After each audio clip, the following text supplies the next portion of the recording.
The village of Cao Ha sits less than 20 kilometers from the center of Hanoi. Looking at it from outside, it's just an ordinary village, like countless others scattered across the northern delta. The trade practiced here isn't something people are proud of. It's something inherited, like inheriting a debt. 3 generations back, Mr. Tuat's family used to make rice noodles, poor enough that, in bad years, the whole family survived on rice husk porridge. In his grandfather's time, during one terrible famine, people in the village started slaughtering dogs to eat because there was nothing else left. From there, it slowly became a way to survive, then a way to stop being poor, and eventually, something no one in the family quite remembered the reason for anymore. The previous generation did it, so the next one did too. Mr. Tuat's family was one of the oldest in the trade. He was past 60 now, his back slightly hunched from decades of bending over work. His eldest son, Khai, was 38. Khai started this work at 18, not because he chose it, but because the family was in debt from rebuilding their house, and this was the fastest way to get money. 20 years later, Khai was still doing it, not because he liked it, but because he didn't know how to do anything else, and because the family still needed that money every month.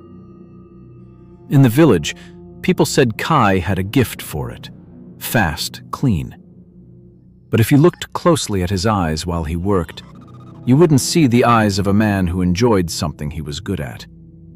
You'd see the eyes of someone who had learned not to look, not to think, just to get it done as fast as possible, feeling as little as possible. 20 years is enough time for a person to numb a part of themselves. Khai had managed that. But the part that went numb didn't disappear. It just went quiet. His younger brother, Tao, was 12 years younger, working as a technician for a company in one of Hanoi's tech districts. Tao was the only one in the family who got to study all the way through. Not because the family suddenly had more money, but because by the time Tao was old enough, Khai was already old enough to carry that part of the work, so his little brother wouldn't have to. Tao knew this. And Tao also knew every good meal he'd eaten growing up, every year of school, a part of it came from work Khai did every single day. Work Tao had never once been able to look at directly. Mr. Tuat's wife, Mrs. Nam, was the only one in the family who regularly visited the temple. Twice a month, on the new moon and the full moon, she went, lit incense, prayed. She never asked for anything grand. She just repeated the same quiet prayer year after year, the words of which she had never told anyone. That evening, Tao came home for a 2-day holiday, having dinner with the family. The meal was like any other family dinner.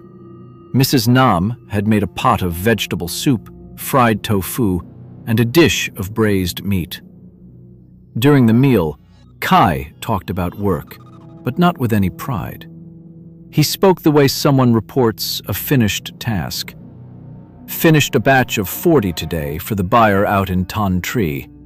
That's enough for this month's house payment. Mr. Tuat nodded, said nothing more. Tao ate quietly, didn't say much, just picked at his food. There was nothing celebratory or proud in that dinner. It was just a meal, eaten by people doing what needed to be done to keep going. After dinner, Tao sat on the porch, smoking. Behind the house, the kennel area still echoed with barking, though not much, since they'd just shipped a large batch out that day. He sat there a while, listening, then went inside to sleep. The next morning, Tao woke up earlier than usual, planning to go for a run around the village to clear his head. On his way out, he passed the kennel. Most of the dogs inside were young, fur in different colors. But in the farthest corner of the kennel, There was one that looked different, much bigger than the others. Coat solid black, gone gray around the muzzle with age. It lay there, still, just looking out through the gap in the wire fence. Tao stopped, looking at the dog for a moment. In the village, they called him Muck. Tao remembered, as far back as he could recall, this dog had always been there. By now, he must be over 15 years old. A hired hand named Bin, sweeping nearby, noticed Tao stop and said, "You looking at Muck? That one's strange, Mr. Tao." Tao turned. "Strange how?" Bin scratched his head, telling it, "That one's been picked more than a dozen times, and every time, something happens. Once, the knife being sharpened just snapped in half. Once his rope snapped on its own.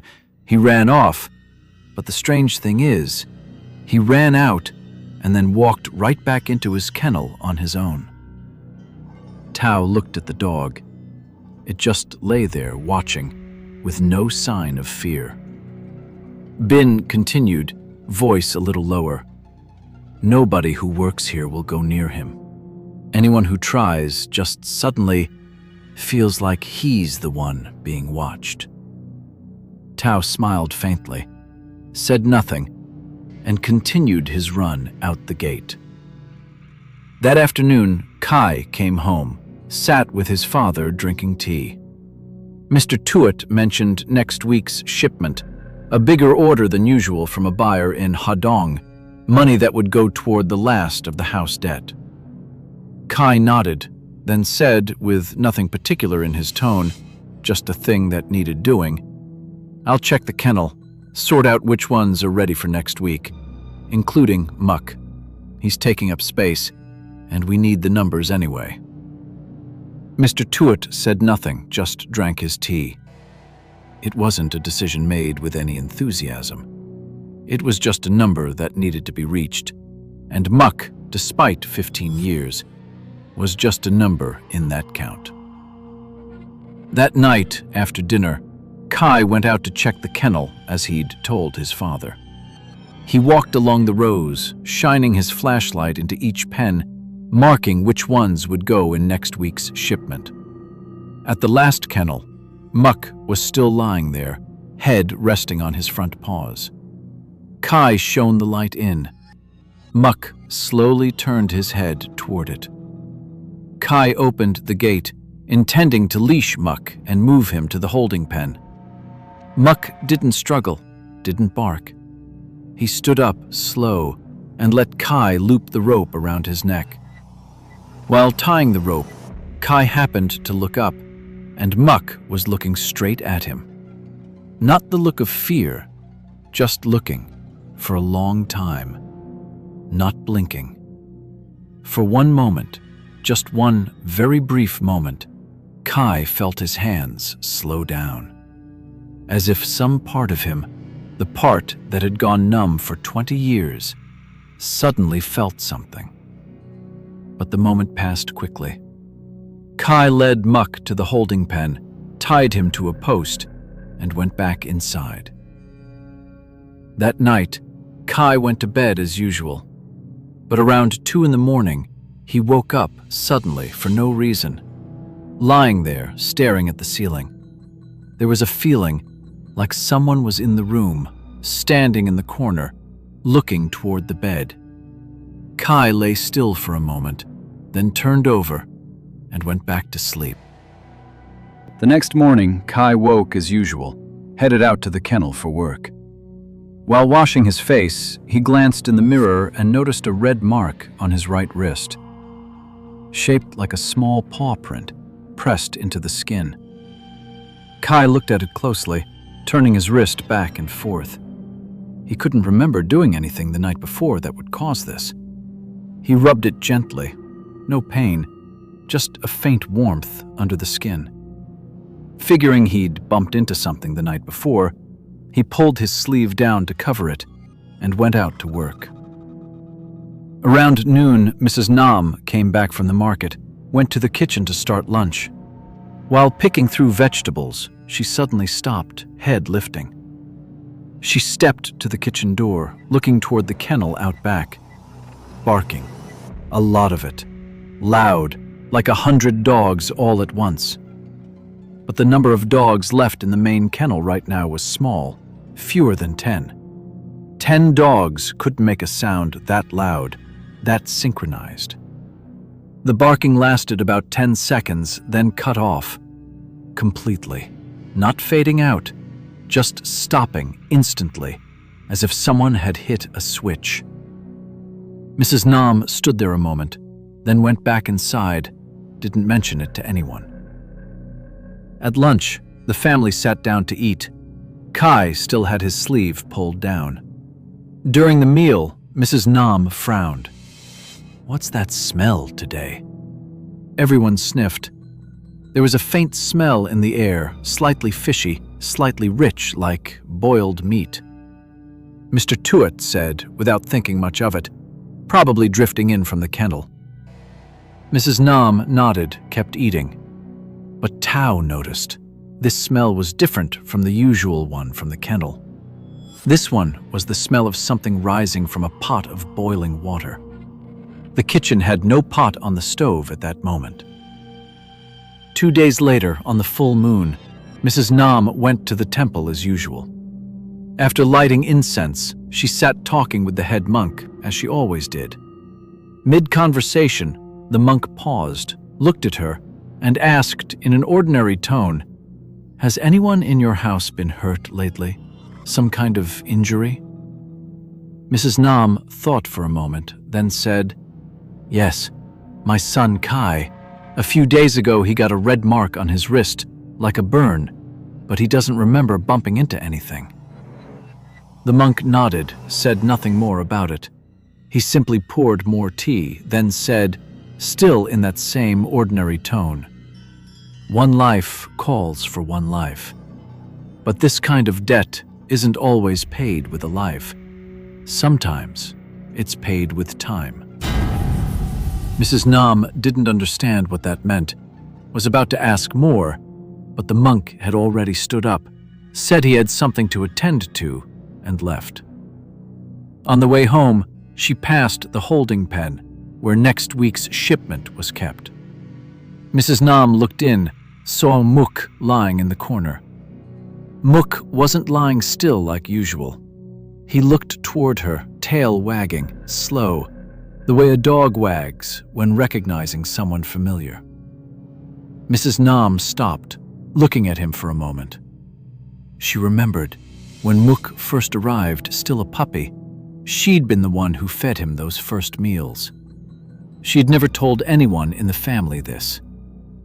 She said quietly, almost to herself, "You're getting old too, Mook." Mook kept wagging, didn't bark, just looked at her. Mrs. Nam went back inside, carrying a feeling she couldn't quite name. That evening, Tao was still home. After dinner, he sat outside with their neighbor, old Mr. Bao, who'd lived in Sauha his whole life. During the conversation, Tao asked casually, "Mr. Bao, do you remember the story about Mr. H, the one who died in the boiling vat way back?" Mr. Bao nodded immediately. "Of course. The whole village talked about it for months. Mr. H ran the biggest operation back then, decades in the trade. That night he was working normally, his wife and kids working alongside him, and in the blink of an eye, they looked up and he was in the vat." Tao asked, "Were there any signs before that?" Mr. Bao said, "There were. The people working with him said about 3 days before, his hand had a red mark, strange shape. Everyone said it looked like a dog's paw print." Mr. H didn't think much of it, kept working as usual. Exactly 3 days later, it happened. Tao sat still for a moment, a chill running down his spine. He thought of the red mark on Khai's wrist. Mr. Bao continued, still in that ordinary storytelling tone. A few other families had similar things happen over the years. People talk, Whether you believe it or not is up to you." Tao smiled faintly, nodded, and excused himself. On the way home, he did the math. The mark on Khai's wrist appeared the morning after the night he moved Mook to the holding pen. Today was the third day. Tao thought about telling Khai, but wasn't sure how to bring it up. He decided to just keep an eye out, see if anything happened. That night, Khai went to bed earlier than usual. Before sleeping, he checked the mark on his wrist, saw it hadn't spread, didn't hurt, so he didn't worry about it. Around midnight, Khai was asleep when he heard a sound. The scratch of claws, light on the wooden floor. Steady. Scratch. Pause. Scratch again. Khai opened his eyes, lay still, listening. The sound seemed very close, like it was right there in the room. Figured some dog had gotten loose, got into the house. He sat up to chase it out. He sat up, turned on his phone light, checked under the bed. Nothing. The scratching continued, but now it seemed to come from the door. Khai got up, walked over, opened the door, shone the light into the hallway. Empty. The scratching stopped the moment he opened the door. Khai closed the door, went back to bed, but this time, looking down at his wrist, the mark from before had spread. No longer just one small paw print.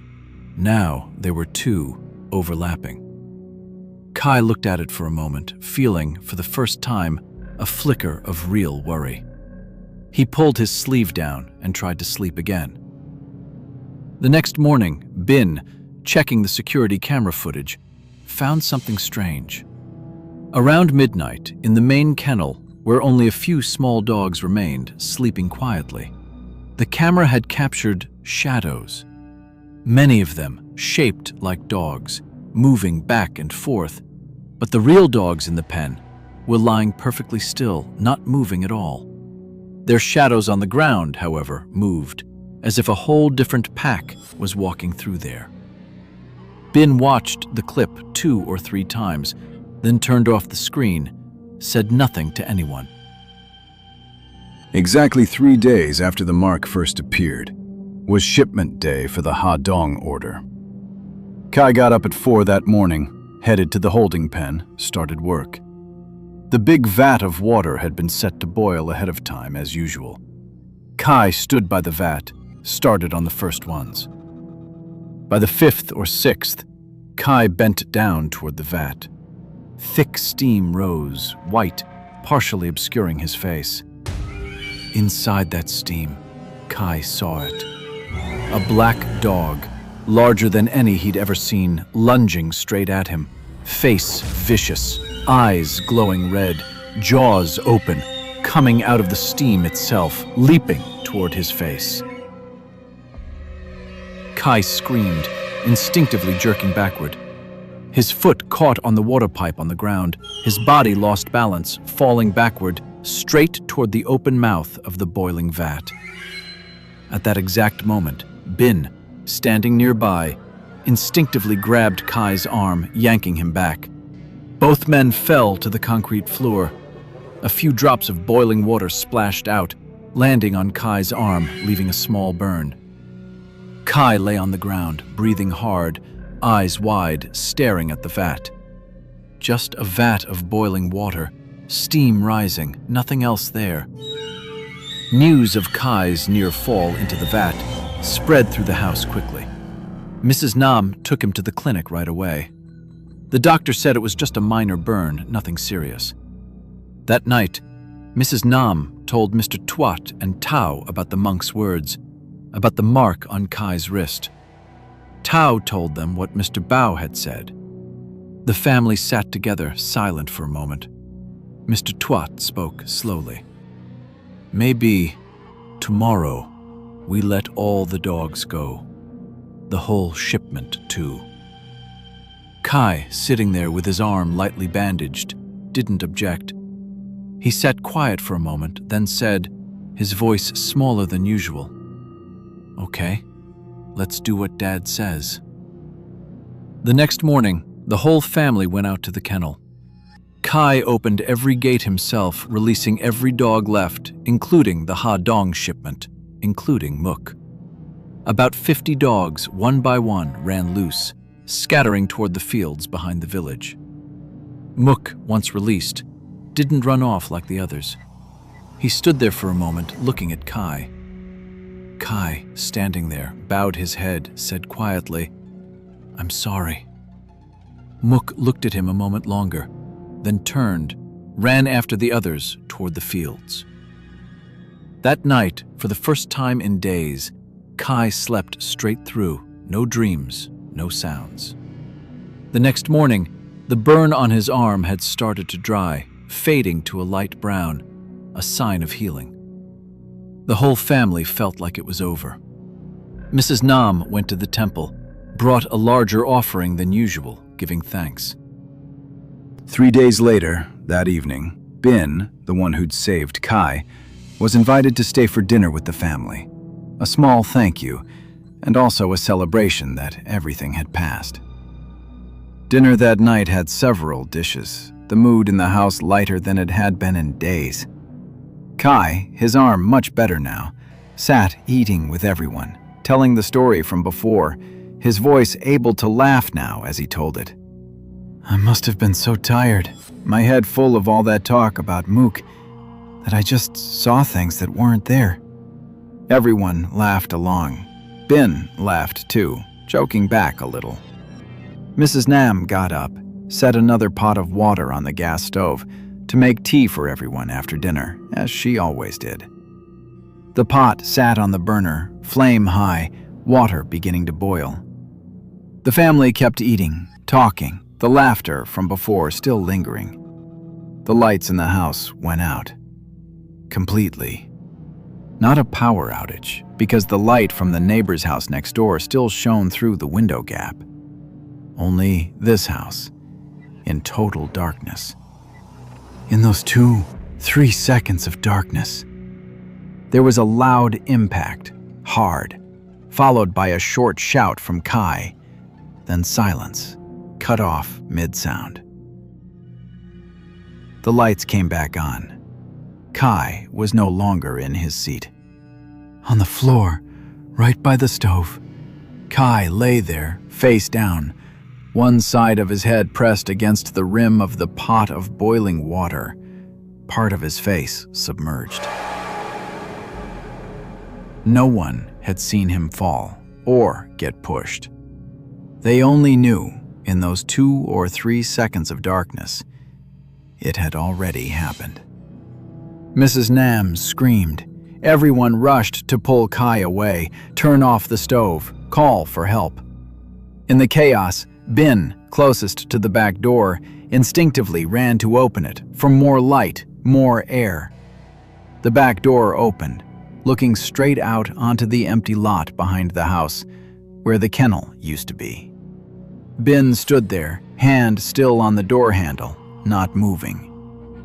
Out there, under the moonlight, about 50 dogs, the ones released 3 days ago, were standing, arranged in a large circle, all of them facing inward toward the house, not barking, not moving, just standing there, watching. Khai was rushed to the hospital that night. He survived, but the right side of his face suffered severe burns requiring months of treatment. After what happened, the family decided to close the operation entirely. For good. The kennel was torn down. It wasn't a difficult decision, because for a long time now, that work had brought the family nothing except money. And now, the price had become far greater than that money ever was. The burn on Khai's face after months of treatment healed, but left a scar. The doctors said it was simply the ordinary shape of a scald scar, but to anyone who looked closely, it bore the unmistakable shape of a large dog's paw print, running down along his jawline toward his neck.